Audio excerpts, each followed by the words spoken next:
Magandang araw sa inyo mga kaibigan. Itong ating almusalita sa araw na ito, October 29, araw ng linggo. Kaya huwag makalimutan magsimba ngayon. Ang ebanghelyo natin ay Matthew 23, 34 to 40. Kilalang kilala itong gospel. Sabi ni Jesus, "You shall love the Lord your God with all your heart, all your soul, all your mind." This is the first, the most important of the commandments. The second is this, you shall love your neighbor as yourself. Love is the synthesis of the law.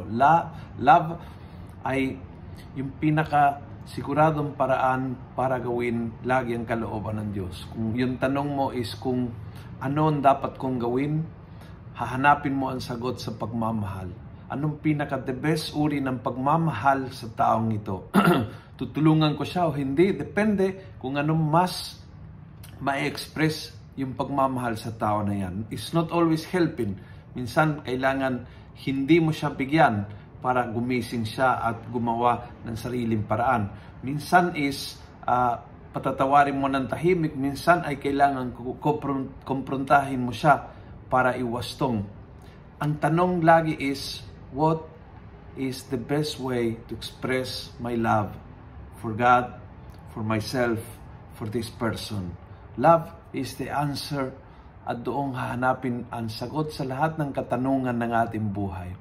Ito nakaraang kamino, kwento ng isang pari. Sa pinaka-traditional ng Camino de Santiago is yung yellow arrow that's always painted everywhere. Tinuturo yung daan, yung landas na dapat kunin. So pag may intersection, lagi makikita mo ng yellow arrow na tinuturo. Ito ay pinaint ng isang pare, si Father Elias San Pedro, quite recently at naging sikat.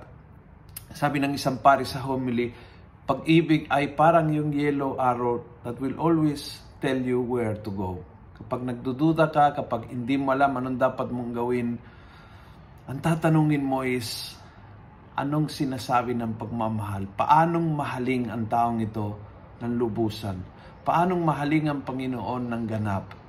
And love will give you all the answers that you need. So, when you are going through difficult moments, yung mga moments na naguguluhan, yung mga moments na hindi mo alam anong gagawin, yung mga moments na daming nararamdaman na tukso at gulo sa isip, focus on love and you will never go wrong. Nagustuhan mo ang video ito, pass it on. Punuin natin ang good news ang social media. Gawin natin viral, araw-araw ang salita ng Diyos. God bless.